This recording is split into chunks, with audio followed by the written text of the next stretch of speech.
Hey guys, so last week I done a speech at Oxford Brookes University. I done a speech with my former teacher Jon Reid and it was really good. So guys, I'm going to keep it quick because the video is quite long. Hope you enjoy it, and guys, here is the video. Our VIP guest this morning, you may recognise. So, our VIP guest this morning is Max J. Green, and Max and I are going to have a conversation about who knows what. Max is in charge of the whole thing today, and do feel welcome to interrupt at any point. We'd love to have questions, we'd love to have any kind of interaction from our audience. Is that right, Max? Yeah, absolutely. So, I've got no idea what's about to happen, but we shall find out very shortly. So today basically I'm just going to talk about my education, what happened later on in life, and just kind of the steps from primary school, secondary, all the way to college and all the way to what I'm doing now. And what I am kind of wanting to have as well is me and Jon are kind of going to talk about things that we've experienced, what might have helped, what you've seen in primary schools, what you've seen in secondary schools that you've found that have helped, and things that haven't as well. And it's kind of like a teacher's point of view, also from a student's point of view. So, because Jon's going to experience a lot more from the teaching side than what I have, and vice versa. So, the first slide, you'll see a introduction. So, I suffer with ASD, so I suffer with Asperger's, I suffer with OCD, I suffer with ADHD, and I suffer with epilepsy. So the doctor loves me, but by the looks of it. Each condition, as you all know, comes with its own kind of, I suppose, disadvantages, but I'll talk about advantages, I suppose. But those are the main four. And this is kind of what I do. So currently I work in IT full time. I also do YouTube, so I make weekly videos talking about subjects that are happening in the world. Hence the cameras. Hence the cameras. And just try and kind of give my views and opinions and try and help people with talking about my conditions as well. I also do acting, so I do part-time acting, work full-time in IT, but I kind of took acting up, so I do that kind of professionally now. So I've been on Holby City, Doctors, and I also do the ambassador for the National Autistic Society. So funny enough, it was this man here that actually did get me that role, because he got back in touch with me and he sent me the advert for it and said, I think you'd be brilliant for it, I've seen what you're doing on these shows, so I really want you to go for it. And because of that, I was the face of the National Autistic campaign last year. So thank you for that again. Thank you, Max. Very kind. And in my time, I do what I can for charity. So every year, I think from 2013, I set myself a goal every year that I would do something for charity. So the first year I'd done a skydive, because start big, right? That is big. Yeah. It didn't seem that big when I was, when I was thinking about it. When I was up there, it was like, oh, yeah, okay. Max is going to talk about his blog later, but you must watch that skydive. Oh, it's like Flappy Bird 3. It's incredibly. It's worth a watch, isn't it? And then the second year, I thought, I'd take it a bit lower, and I'd done an abseil off the London. Or what's it, the orbital? It's on the Olympic Park, the twisty red. So he's abseiled off the side of that recently. Done that, and that was worse actually, because you have to lean back, and they're just going, "Yeah, you'll be fine," and I'm just going, "I'm not so sure about this." So that was worse. And then this year I'll be doing Tough Runner, which is I'm way out my depth on that one. So I'll be doing it though. I'll drag myself to the finish line. Do you want to say what that's in memory of? That's in memory of someone that me and Jon knew. He was the head teacher of the school that we went to, sadly passed away. He had pancreatic cancer. Yeah. So I'll be doing it in memory of him. Very thoughtful. But yeah, that's going to be awful. Yeah, it's going to be awful. I prefer to do the skydive. I wouldn't do it. But, You're very brave. but there we go. Yeah. So this slide is primary school. So you'll see a photo of me. Yeah, he's cool, isn't he? No, I'm so not cool. I watched a lot of Recess, so I used to grow up like watching TJ. And I used to think, oh, that guy's cool. He's cool. So I think you look cool. copied the style. But yeah, as you can see, probably got a lot of looks, but that's what I felt comfortable in, I suppose. Yeah, and that's important. That individuality, I think, is really, really important. I think a lot of people will remember that than most other people. You know, they're always going to remember. I mean, my head teacher, she used to tell me off, and then she used to take me into the office, and she would have to flat my hair down because where I was wearing the cap, it was stuck up like I'd been in a fight or something. So she used to literally have to take me in and flat my hair down and then send me into the class. Yeah. And I used to put that back on. Of course she did. At lunchtime it was like magic. Why is the hair back up? You got gel or something? No, don't know. It just goes like that. So relationship with peers.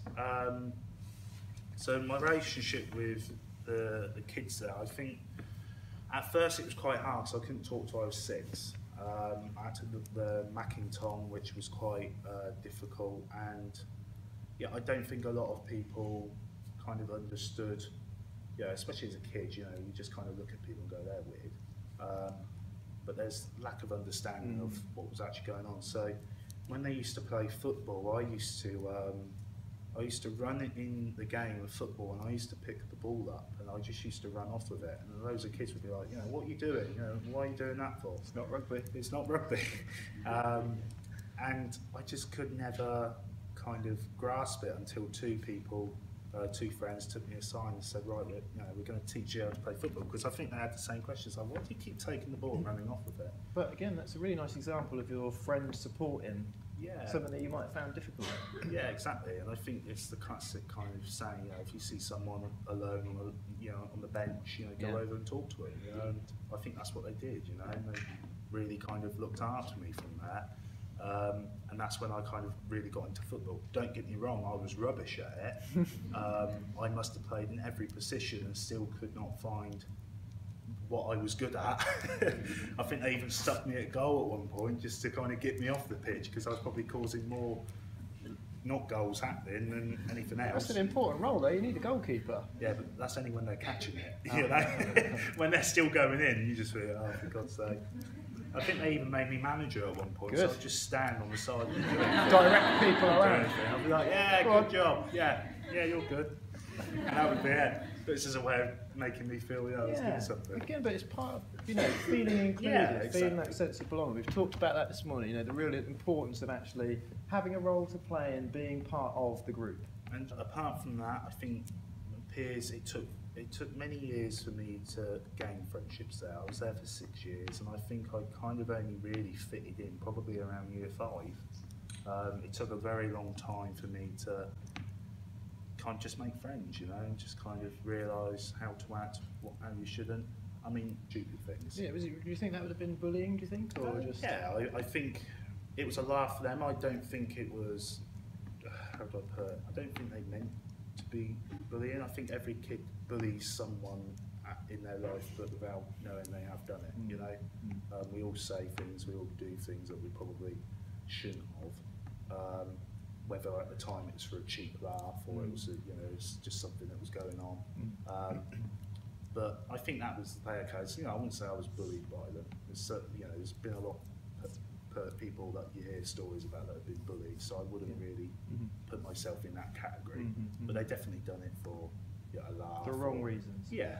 And sometimes if you gave someone the right chance, they'll tell you the right thing to do. Yeah, exactly. Just sit down and do your work. It's really important about kind of, how other children and young people can be kind of modelling, interactions to support children on the autistic spectrum. Absolutely. I think the difficult for me thing with primary school as well is watching other people do what you couldn't, so they would learn quicker, they would pick things up. I mean, I didn't know my multiplication. I didn't really know any of that until I was probably in year 5. I really struggled. And kids could do it around me, and I thought, how do you know that? But I do remember you saying in a previous conversation, one of the most useful things for you was learning to read. definitely, Yeah. I mean, a teacher, I'll actually probably move on to the next one, but because that probably will fit in more with that one. But that was my relationship with teachers, Okay. and I found the teachers there were a short supply of people that understood autism, but then you got the odd one or two or three that do, and it really does make a difference to your school life, because if you find those people, it kind of makes you want to go in, it makes you want to interact with those teachers, and it makes you want to learn, you know. And with the reading, there was nothing worse in my class than being given a book and a teacher saying to me, okay, because you used to be given sentences, so you'd be like, right, I want you to read this, I want you to read that line, I want you to read that line. And there was nothing worse that when it came around to you, you've got a book there and you don't know how to read it. Because even a teacher, they kind of will go, how do you not know that? And they, some teachers would, okay, they understand, like this teacher, she took me aside, every time they were reading, she took me out of the class and we'd read our own book. And it made me develop, kind of reading and how to pronounce the words. We've done toe by toe, which was, how you express and put the emphasis on the and from and all of those words, and it really helped. And I think having someone like that really helped. And it's the same with my multiplication. She created a match game with cards, and it had numbers on it, and it was just kind of through memory. So if I saw 2 and 2 equaled, I needed to find 4. 2 times 2, 4. Just kind of do it like that, and it really helped. And it's just things like that that could really help you. And we talked a little bit this morning about things that we can do that are additional to and different from. They're not expensive. They don't take up much of your time, but they make a real difference. I think we had a question. I was just going to say, what were your thoughts on being taken out of the classroom? That's a really good question. I think at first you kind of think, are they isolating you from everyone else? Because there's nothing worse than being taken out of a classroom and everyone going, where's Max gone? You then become to be different than everyone else. But I think at that probably point in my life, it really helped me. I really needed it. Otherwise, I don't really think I would have been able to grow in that area.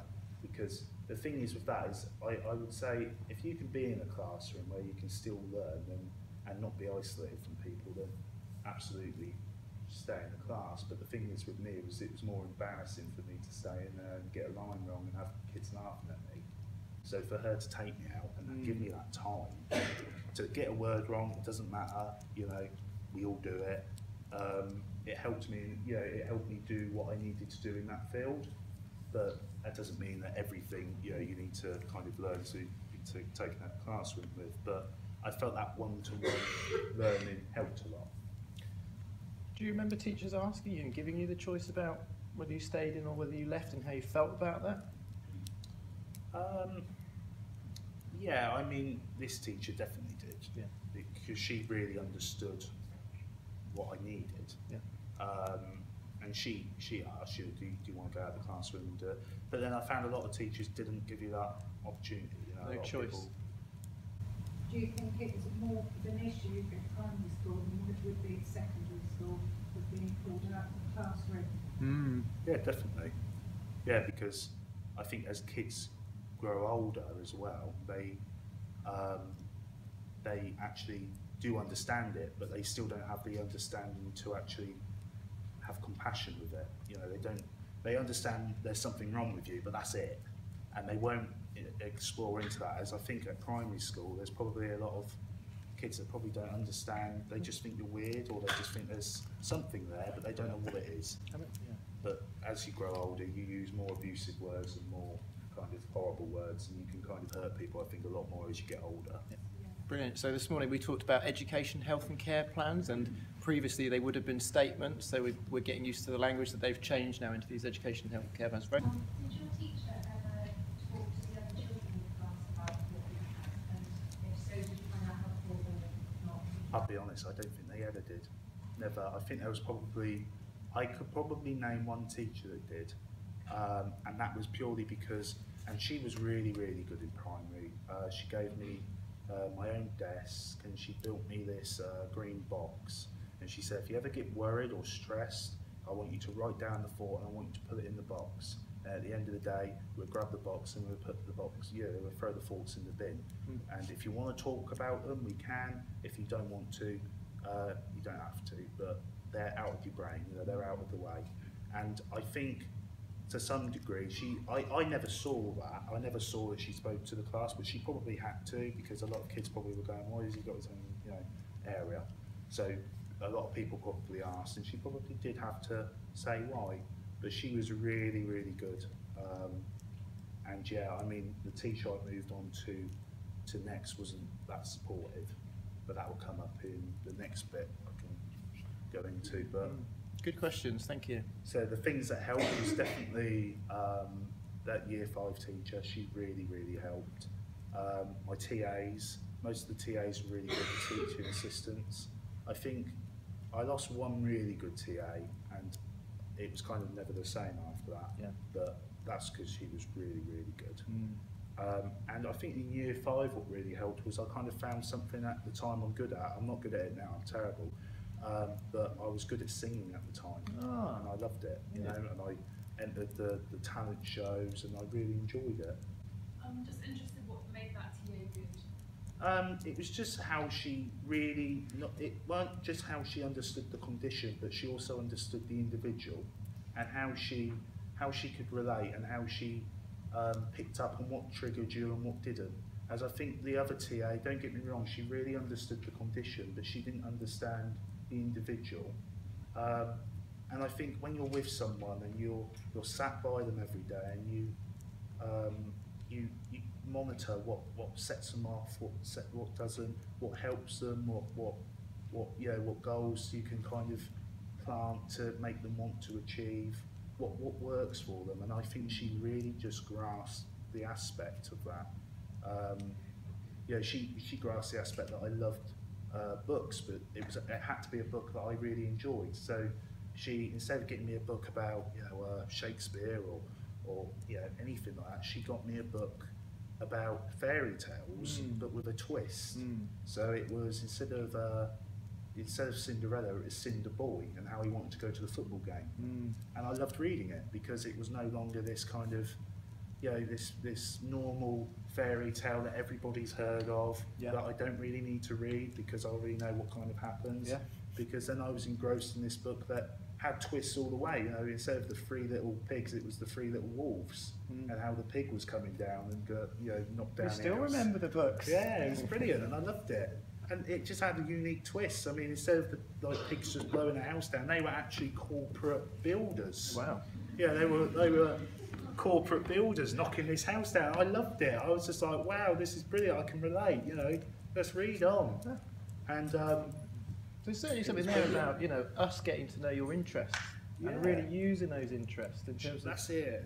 It was about using them and kind of going, okay, I know he likes this, so let's do that. And it's the same with the singing.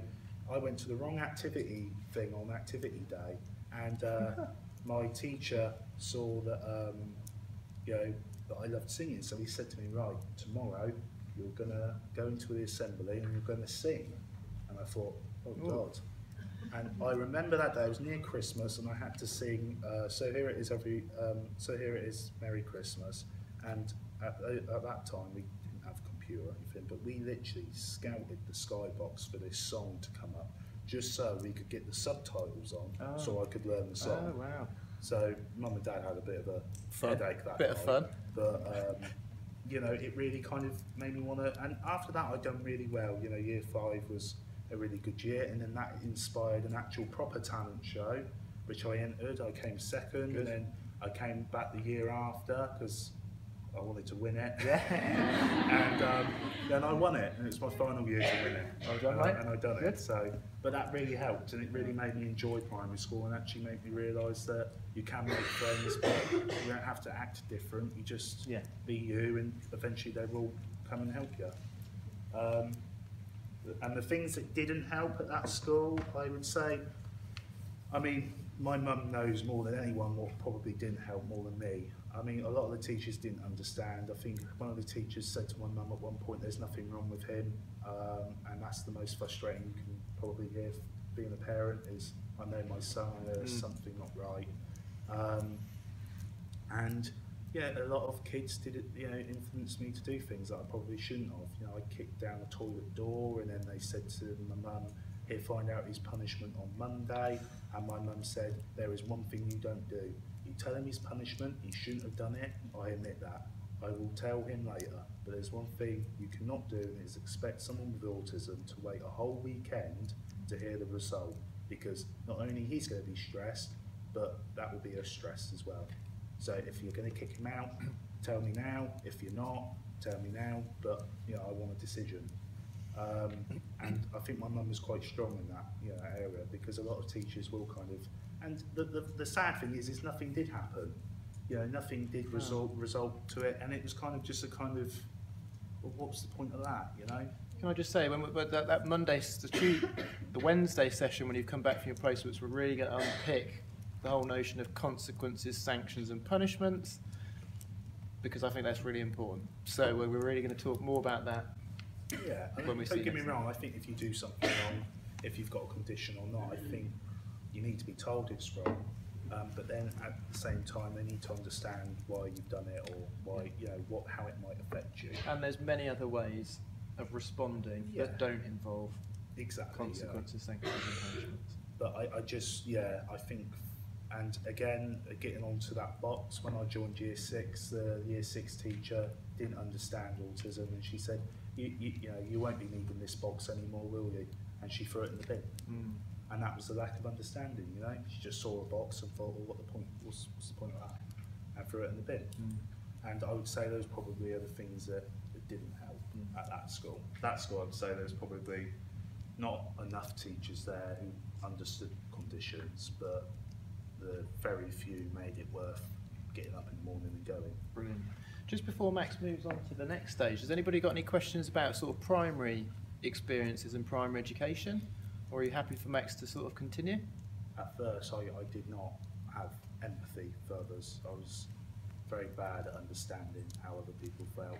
And my mum would always be the person who would sit me down and she'd go, do you think it was clever doing that? And I used to go, no, I don't really care. And then my mum used to go, okay, if it was you, and I go, well, that'd be, well, if it was you, how would you feel?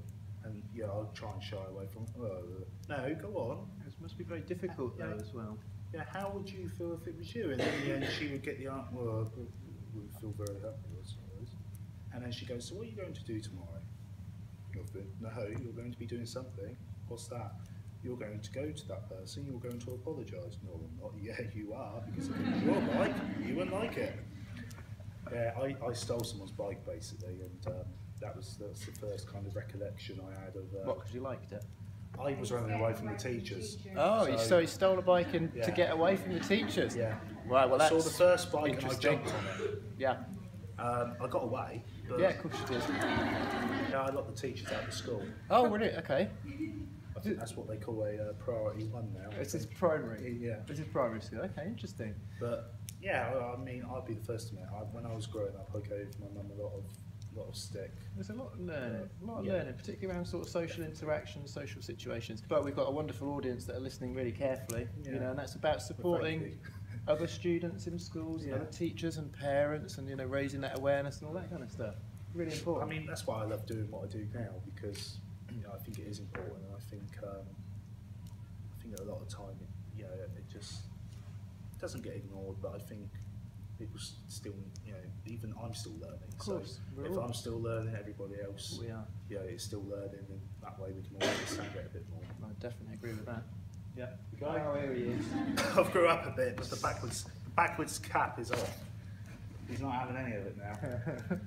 So relationship with peers. So the problem with this school was is all my friends from primary school went up to the school up the road, and because I was statemented, they picked a school in Phil, which I was then sent to, and it had a ASD unit in it. So it was a mainstream school, but with an ASD unit. I didn't have much relationship with the peers there because I couldn't make friends. They were very different to what I kind of knew growing up. You know, I've gone from a country into kind of a mini kind of town, I suppose, near Reading, near Calcott, and it's very different to what I thought it was going to be. I mean, I remember the first time someone said that's sick. They said to me, that's sick, bro, and I was just like, what, was it bad? I didn't know what it meant. I just thought sick. I associated sick with vomit. Yeah, you would. And I thought that don't sound good. No. On the wiser, it was actually a good thing. But it was things like that I just could not. I mean, this will make you laugh. I thought birthday beats, right, were music. I thought it was music. No, it's not. Well, I found that out the next day. Oh no. But, Birthday beat. So we do have to be careful with our language, and we as teachers have to be very careful as well. There is a story of a teacher that suggested after an activity that a young man needed to go and wash his hands in the toilet, and so the young man went and washed his hands in the toilet. So we've got to be very careful around the literal interpretation of the best some of story the I've got language. with John is I was in a lesson with John. I was probably about, how old was I? Probably 15, I think. 15. He said to the whole class, he said, right, I want you to write 1 to 7, okay? So he's come over and everyone is wrote 1, 2, 3, 4, 5, 6, 7, 1, 2, 3, 4, 5, 6, 7. He's looked at my book and my book has just got 1, 2, 7. Brilliant. And he just looked and went, and then bless it, he started laughing. And I just went, oh, I was so confused why he was laughing. I was like, what, I've done it? And he goes, no, I want you to write 1 to 7. I said, yeah, I've wrote one. No, 1, 2, 3, 4, 5, 6, 7. 1, 2, 7. And I went, oh. But again, you think about what we're like as teachers. You know, I want you to write the date, the learning objective, and the numbers 1 to 7. Yeah. That was very hard, obviously. It was difficult, wasn't it? But we've never forgotten that, have we? We always have that. Great example. Joke. Really good example. But literally, this was the school before John, this one. So, relationship with peers, a lot of the kids just really wanted to get me in trouble. And over a certain amount of time, this is probably where my first kind of acting stuff came in, because I acted like someone else to get friends. And that's when I started doing things that were very out of character that I wouldn't do. And it got to the point where the school did kick me out, and they said, enough's enough. And I was afraid to go in the classes at one point. I had 7 people threatening to beat me up at one point, and it was scary. It weren't very nice. How did you feel before you went to school every day then? Horrible, to be honest. I knew when I saw the school, I knew it weren't the right place, but then I thought, okay, well, it just might be because it's not the school that I'm wanting to go to. So we gave it a chance, and at first it seemed lovely.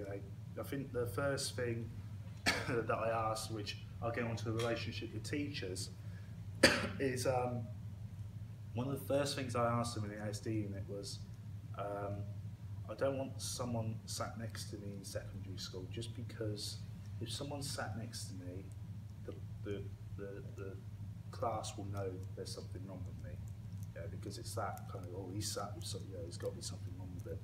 And I didn't want that, I just wanted, don't get me wrong, I said, I will need help, I will need support, because I'm terrible with my maths, I'm terrible with English, my writing's atrocious, I will need help. That's how you felt about things, Yeah, so, but I just said, but I'd love someone to be there, but just not make it obvious that, you're there just for me, because then it just makes people, it gives people ammo, to go, oh, well, you need someone to learn because you're, something you've done or whatever.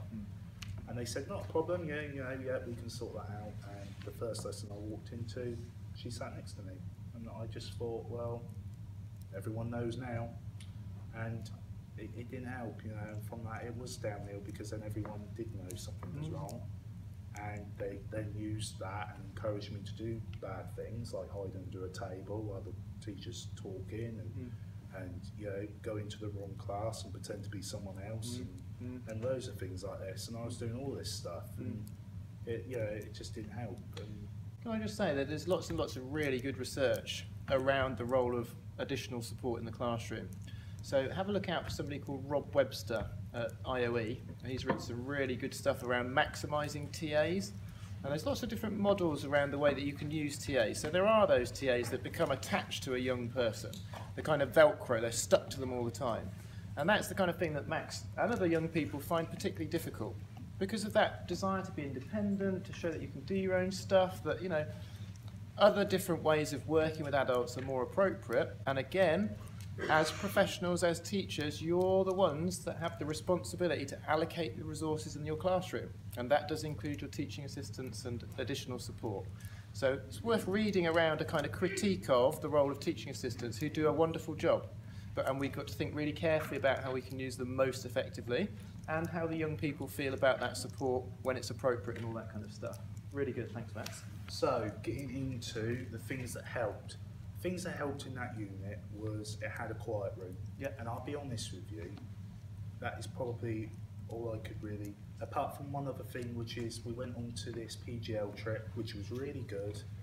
Taught us a lot of teamwork, working together, socialising with each other, and that really, really helped. And then after, they let me edit the video, which then got me into editing, and I loved it, you know.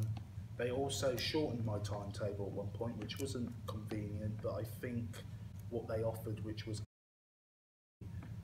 you know, I went canoeing, I went kayaking, I done rock climbing, I done all this stuff, and that was really cool as well. You know, got me to see how to kind of even surviving in the wilderness. Yeah. I mean, one of the funniest stories I've got is we spent about 3 hours in this lake fishing for fish, and we didn't catch one.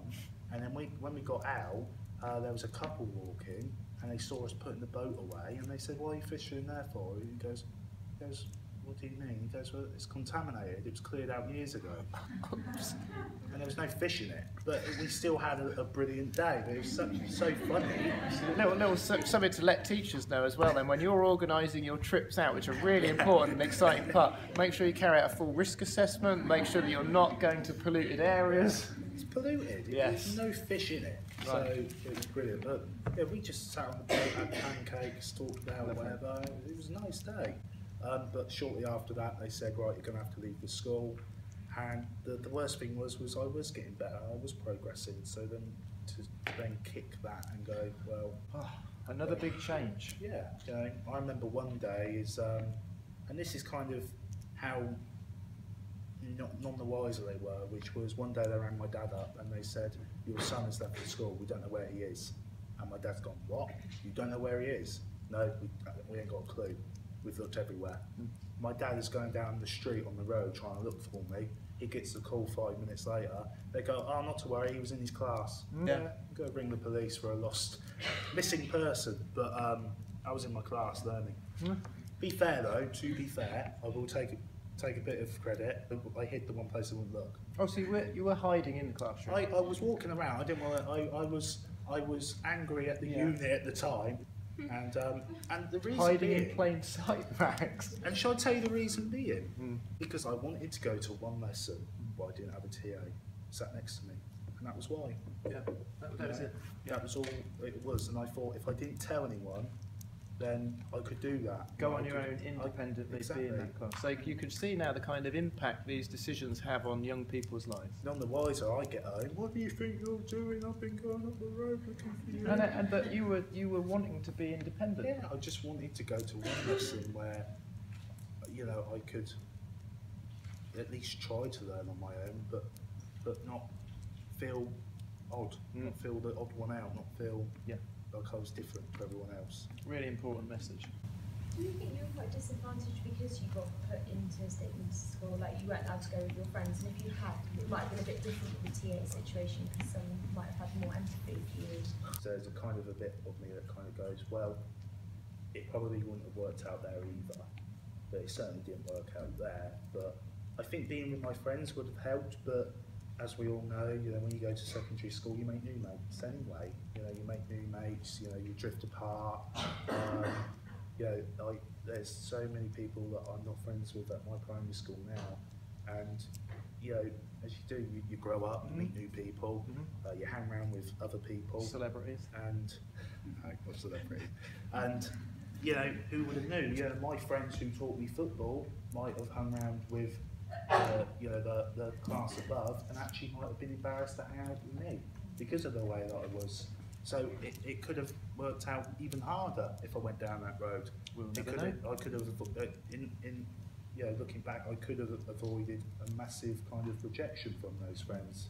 But we never know. But knowing from other people's experiences, I know that they wasn't very supportive. They wasn't very understanding of the needs either, to be honest. And I've heard that from people that have gone there with conditions. Okay.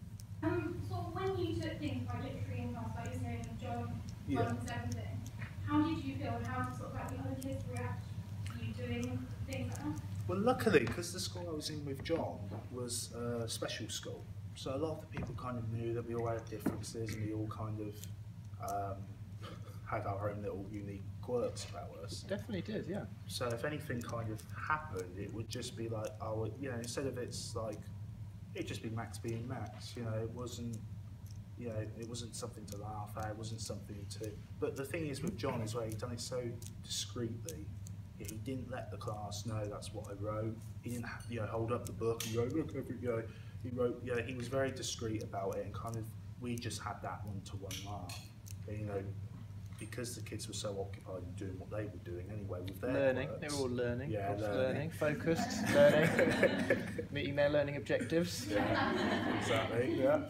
None of them really, I don't think anyone really noticed. But the thing is I know even if they had, it wouldn't have been used, because they all had things that could be used against them, and I think that's probably what made it a good class, is because none of us were perfect, or none of us appeared to be perfect, or none of us thought we were perfect. Yeah. Therefore, we just kind of looked at each other and kind of went, it's funny you do that, but at the same time... It's uniqueness, it's individuality. Yeah. And that's so important. And that you, again, thinking about your roles and responsibilities, you're going to help create the ethos and the culture in your classroom. Your schools are going to have wonderful, inclusive ethos and cultures anyway, but the day-to-day interactions, the things that happen in your classrooms, you're leading those interactions, you're modelling the appropriate interactions, all that kind of stuff. And the young people, I think, need to feel safe physically and emotionally in that environment, so you can have a laugh about these things that aren't major issues. But we've had Max talking this morning when he was 15 about what he remembered from secondary school, where teachers fired questions at him, 26 times 25, and I knew that would worry me. That's all that sort of how we ask our questions, the response times, all that kind of stuff is part of this kind of thinking about, making the learning experience enjoyable, I think. And that's the thing, I think, when you know that everyone is, or how do I put it, when you're in a class of people that you all suffer in different areas, that pressure is just lifted, because you don't feel you have to be perfect, you don't feel you have to be what they call normal. No, normal. You know that you can just be you, yeah. because... And when you go to secondary school, I think you're kind of envious of a lot of people, because you're like, I'd just love to be like you. I'd love to be able to do this. I'd love to be able to do that. And you kind of look at them as someone that you'd really want to be. Yeah. But when you're in a school where you all kind of suffer, and you all kind of deal with things differently, you don't have that envious. Therefore, there's no need to try. And it's again, I don't know what you're going to say about our school. That's rubbish. I think, when I've talked previously about this kind of stuff, there's it's a sense of community. There's a sense of kind of a culture where we really want everybody to do the best they can, irrespective of the complex needs. And Max won't mind me letting the audience know that this was a school for children and young people with complex learning needs, communication difficulties, and I hate the expression, challenging behaviour. I've mentioned this before. It's only challenging if you make it challenging. if the context and the environment isn't right for the young people. And I'm going to tell you a little bit about how well Max did at the school that I worked in later. So we'll come on to that. I'll just summarise the support for that school. So over a certain amount of time, I saw a lot of people in that unit who got on very well and was well behaved, and they stayed. And I saw the people that really struggled, that were really found it difficult to go into classes, created chaos, or created things that shouldn't have been happening.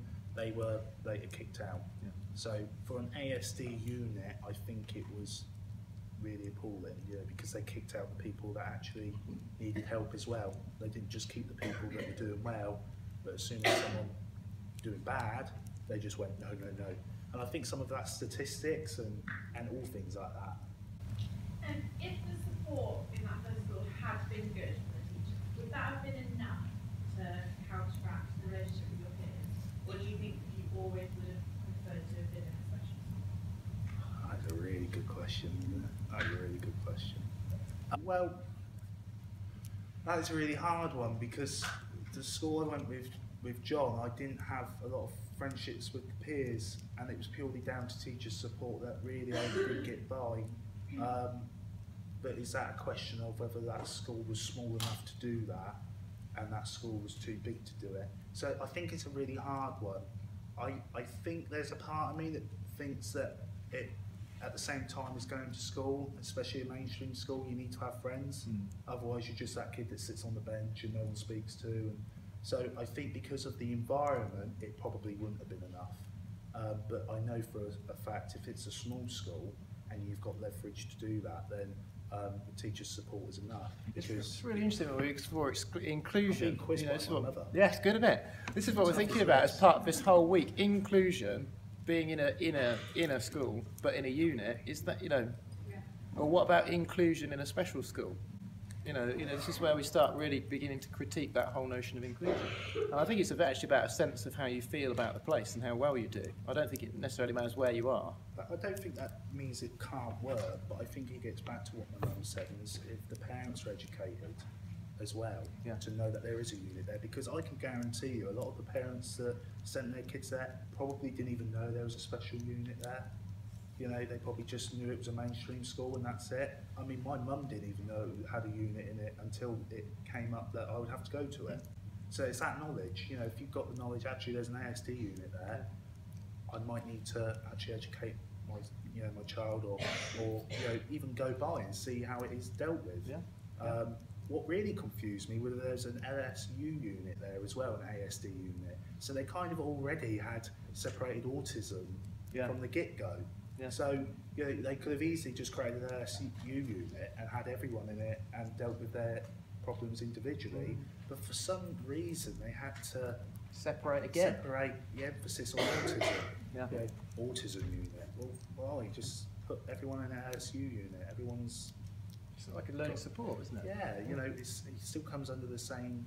Are you going to start having an epileptic unit? Are you going to start having dyslexic unit, ADHD? Interesting. The offices would be filled. The buildings would be took over. Transition to the other school. Nice image. I like to stick some IT skills in there. Just a bit. That's the best I could do. The budget was low. So relationship with the peers. Relationship with the peers were good. What's this now? Okay, so now we're in an independent special school. So that's interesting. Again, it's not in the local area. The young people had to get taxis every day, some of them coming from London, some of them coming from Berkshire, some of them coming from Reading. So in a taxi for an hour, sometimes hour and a half a day, to a school in a very different location to home, actually. Yeah, I mean, it's completely out in the sticks. I didn't even know about it until it come up. But I think the relationship with the peers were, a lot of the people in the class were, they could be angry, they could be upset. And when I joined the school, I think my first week, I saw teachers get punched, kicked, spat at. It was horrible, my first week, and I think a lot of the teachers looked at me and kind of thought, at first I thought, why are teachers being like, because a lot of the teachers, I remember one of the teachers was like, he's so nice, and I thought, I'm not nice, I'm just, and after a week you could kind of see why, and I think a lot of the teachers kind of asked the question, why is he here? But the peers, I think over time, it was a very bullying class. A lot of the kids would say things to try and hurt each other, say things about your mum, say things about your family, racism was involved, all aspects of it was involved. And my first week there, I got through to the ground, someone said something about my mum, and I remember my last day of school, at that school, and the teacher said, how did you do it? And I kind of went, well, what? He goes, no matter how much they threw at you or how much they tried to get a reaction out of you, you never gave it to them. And I just kind of said, well, that's what they wanted. You know, so anytime they said something about my mum and whatever, I just remember I used to laugh, and they used to go, what are you laughing at? I go, because I know my mum more than you. And there's nothing you'll ever do about that. No. And I think in the end, they actually respected the fact I didn't react. And they then no longer bothered because they knew it weren't going to happen. It's worth saying at this point that some of the young people were, you know, not on the autistic spectrum at all, and had other complex needs around difficult early childhood experience, or you know, quite extreme behaviour relating to ADHD, conduct disorders, any of the kind of typical labels that you might see around the SEMH label that we've looked at today, and we're going to explore in a bit more detail.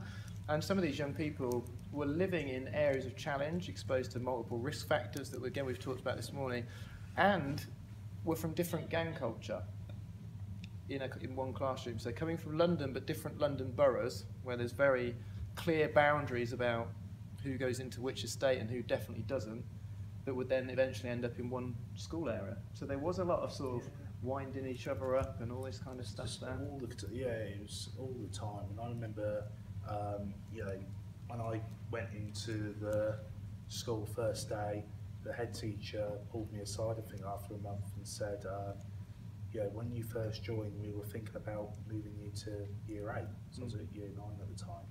He goes, because that class is just so hostile, but the teachers have actually said that you actually are a positive influence on them. Because any time anything used to, you know, get out of hand, I used to kind of go, you know, come on guys, you know, got 10 minutes to the end of the lesson, let's just get on with it. And even when the teachers were about to, because you could restrain at this school as well. Positively handled. Yeah. You was positively handling, but yes, you're quite right, yeah. Positively handled. That's the right terminology. That's the terminology. Yeah, I don't know. Yeah, but he wouldn't know. They used to that. positively handle. Yeah. And yeah, I mean, they used to throw me the walkie-talkie to call for help, Yeah. you know, because they know that they could trust me. And I think in the end, the teachers looked at me as more of someone there to support them as well. And you know, the teachers were lovely. And I always say to John, you know, I couldn't praise the teachers enough at that school, how they went through all the stuff that they did, and they come back the next day like nothing had happened. And you know, I just couldn't believe it. Sometimes I used to think, my God, you know, how have you managed to do that? But they were so good. It's a belief. It's a real belief that you know you can make a difference to the lives of the children and young people. But actually, you know, even when they are exhibiting behaviours that are challenging for you and for us, that's not the case all the time. You know, and that there are examples where they've been really focused and engaged and enjoying their learning and so on. But it's finding those little opportunities to celebrate that kind of stuff, I think. It is, and the thing is that was the first school that things actually did help. You know, everything they'd done, everything they did, they had reward systems. They made me chairman of the school council. We didn't. You were nominated. You were voted for. Yeah, but And we couldn't get rid of him after that. He was chairman of the school council for 4 years. Made some significant changes in the school. Had a real impact on the children and young people. And do you remember the first thing you asked us to provide a budget for? mirrors. Mirrors. I hated the fact that the school didn't have mirrors. I went to the toilet one day and there was no mirror. Right. How's he going to do his hair with Yeah. no mirrors? These are adolescent teenage I boys. was absolutely beside myself. I was near a breakdown. I know. Not gonna We tell sensed you, yeah. that. We thought we'd better spend some money. But literally, I just couldn't believe it. So I said, right, we need mirrors. And I think everyone's face just went, mirrors? What? Yeah. We need mirrors. We did. And we got stainless steel mirrors because the whole kind of conversation was if one of them gets angry and they smash it, glass could use it as all this. Yeah. So stainless mirrors, and that was the first thing I did. And now every child at that school can thank me because they now have Yeah, something. exactly. You've left a legacy there. Yeah. You've left a legacy. I was actually going to get engraved, Max J. made by Max J. Yeah. But they wouldn't do it. No. But the things that helped at that school is there was more teachers, and I can only name one teacher who wasn't helpful. Everyone at that school was supportive, and they understood the the conditions. And you know, again, they used to come in the next day and they wouldn't bat an eyelid. You know, Fresh start. Yeah. Fresh start every hour. After break, after lunch, everything a new start.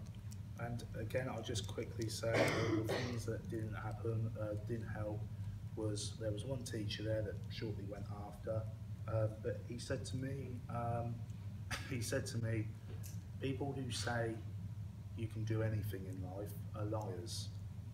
And from that point on, I kind of made it a kind of goal to say, no, you're wrong. And yeah, I said to him the next day, just because you didn't succeed in what you wanted to do doesn't mean other people won't. Yeah. You tell him. And that was the truth of it. It doesn't mean other See, I people- didn't know this at the time. Max said this last year. I didn't know Yeah. this at the time. Don't follow your dreams because they won't happen. So the support of that school was really good, and it was because of teachers like Jon that very made it kind. go round. You are very, he's very, very kind, isn't he? But we had a wonderful team. We had a wonderful team. Yeah, you did. You know, we had, but the knowledge and understanding there was different types of training. We had very good flexibility. As an independent special school, I designed the whole curriculum. So I could decide exactly, you know, what we were focusing on. The core of that curriculum was a values education-based approach. So if you haven't heard of Neil Hawkes yet and his values-based education stuff, definitely have a look at that. It's a real core centre about respect, responsibility, tolerance, trust, you know, all these kind of things at the core. These are the most important things, I think, the sort of social and emotional aspects of learning. Forest School we spent loads of money on the grounds, you know, with bike tracks and all that kind of stuff. We were lucky. And I think the really cool thing about the school is, even though, because I know educationally it probably wasn't the most educational because of what happened then, you know, the disruptiveness and you know, they didn't offer GCSEs at the time either. But the support of that school was just second to none, you know, and that's what got me through it, really. It was hard, obviously, going on later in life with no GCSEs, but it got me through school, and that's what I needed at the time, was I needed that support to go through. So Excellent. what happened next? I'd done work experience at a cafe when you know, the cafe, it was really nice. Yeah. I'd done a week there, and that made me realise I never want to work in a cafe in my whole life. I hated it, it was horrible. like it? I did like it, it was horrible. Literally. I didn't organise it. I didn't No, organise you the didn't work organise experience. There's nothing to do with me. Then I'd done my work experience, and then I was there for 6 weeks doing IT, and I walked in day one thinking I knew everything about IT. I walked out that day going, I don't know nothing. I knew absolute silch, but those 6 weeks I filled up 2 notebooks Wow. of everything I could learn, and in actual fact, if it weren't for that experience, I probably wouldn't have got my full-time job in IT, because I took the notebooks. And I showed them, Good. and I said this is what I'd done, and it really, really helped. Yeah. I then went on to college where I studied media. It was very hard getting into college, just getting a college course, because I had no GCSEs. It was very hard. I had to get my functional skills. Yeah. I got what we call an unconditional offer, Brilliant. which was really, really lucky, really, really helpful. Then I started doing my acting. So I'd done my first production in The Passion of the Christ. I played Barabbas. I had a small line. I then done the tragedy on Embourne Road, and this has all come from, I was watching a programme one night and I thought to myself, well, I would really want to do that, and I just thought, well, get off your bum and do it, you know? So I started acting in just local plays. I'd done Glue.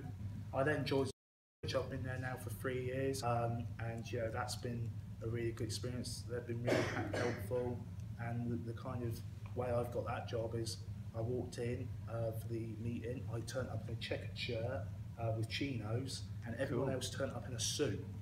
And I made the effort of going around and shaking everybody's hand, because I was so thankful I'd gotten that far. And they'd done an English test and a maths test that day as well, and I thought, well, I haven't got this. I've turned up in a checkered shirt, I can't do maths, chinos, I ain't got a chance, you know? I gave them the books, I'd done my interview, and I thought, yeah, well, I gave a good interview. I can at least say that. And 3 weeks later, my mum got the call, we're giving Max feedback about his interview. Oh, he didn't get it then. Oh no, he got it.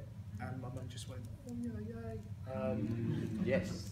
but it was, and that was kind of the beginning. But what I later found out was they were only meant to take on one person, but they were impressed with how I interviewed and how I came across, that they had to fight for a budget for 2 people. Oh wow! So they gave me they took 2 people on that. Yeah, Very impressive. I then went on to win the Apprenticeship of the Year of West Berkshire in 2014.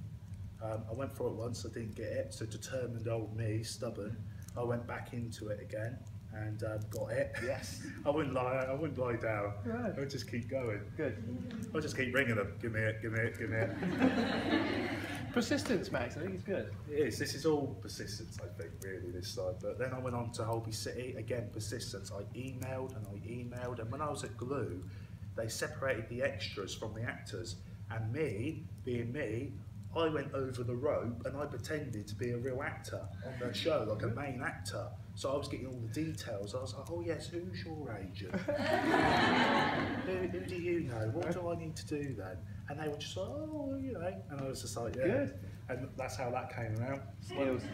One day I had an email to say come up for an audition. I had to fight heaven and earth to get a lift, and I did, and I'd done my lines, and I got the part for Holby. I then went on to do Doctors, which I've just done recently, and I'm not going to advertise, but if you do want to watch it, it's still on BBC iPlayer. It's very good. It's very The good. episode is called The Best Policy.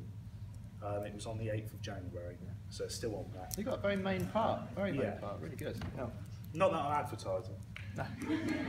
And then I went on to do the National Autistic Society again through this man here, so thank you for getting me that, because I didn't get you anything, my well, friend. I you put just me forward. put you in the right direction.